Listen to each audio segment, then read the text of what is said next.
சட்டைநாதர் சுவாமி கோவில் கிழக்கு ராஜகோபுரம் அருகே புதிதாக நியமிக்கப்பட்ட பச்சமூர்த்தி சுவாமிகள் கோவில் தோரண நுழைவு வாயில் கும்பாபிஷேகம் நடைபெற்றது.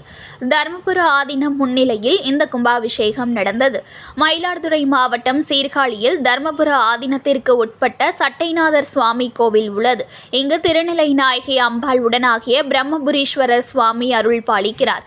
திருஞான சம்பந்தருக்கு உமையம்மை ஞானம்பாள் வழங்கிய தலமாகும். காசிக்கு அடுத்தபடியாக அஷ்ட பைரவர்கள் தனி சன்னதியில் எழுந்து இக்கோவிலின் அருள் பாலித்து வருகின்றனர். பிரசித்தி பெற்ற இக்கோவில் திருப்பணிகள் நிறைவடைந்து கடந்த 2023ஆம் ஆண்டு கும்பாபிஷேகம் நடந்து முடிந்தது. இந்த நிலையில் கிழக்கு ராஜகோபுரம் அருகே பல 100 ஆண்டுகளுக்கு முன்பு மடவிளாக்கம் வீதியில் ராஜகோபுரம் அமைந்திருந்ததாக கூறப்படுகிறது. அந்த இடத்தில் ராஜகோபுர அமைப்பில் கோவில் தோரண நுழைவு வாயில் அமைக்கப்பட்டு சுவாமி, அம்பாள், விநாயகர், திருஞான சம்பந்தர், சண்டிகேஸ்வரர் ஆகிய பஞ்சமூர்த்தி சுவாமிகள் சுதை சிற்பங்கள் அமைக்கப்பட்டு திருப்பணிகள் நடைபெற்று நிறைவடைந்தது.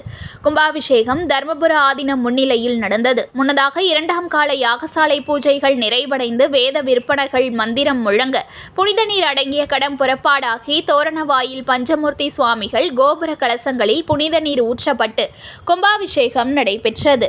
இதில் தர்மபுர ஆதீனம் 27வது குருமகா சன்னிதானம் ஸ்ரீலஸ்ரீ மாசிலாமணி தேசிக ஞானசம்பந்த பரமாச்சாரியார் சுவாமிகள் பங்கேற்று தரிசனம் செய்தனர்.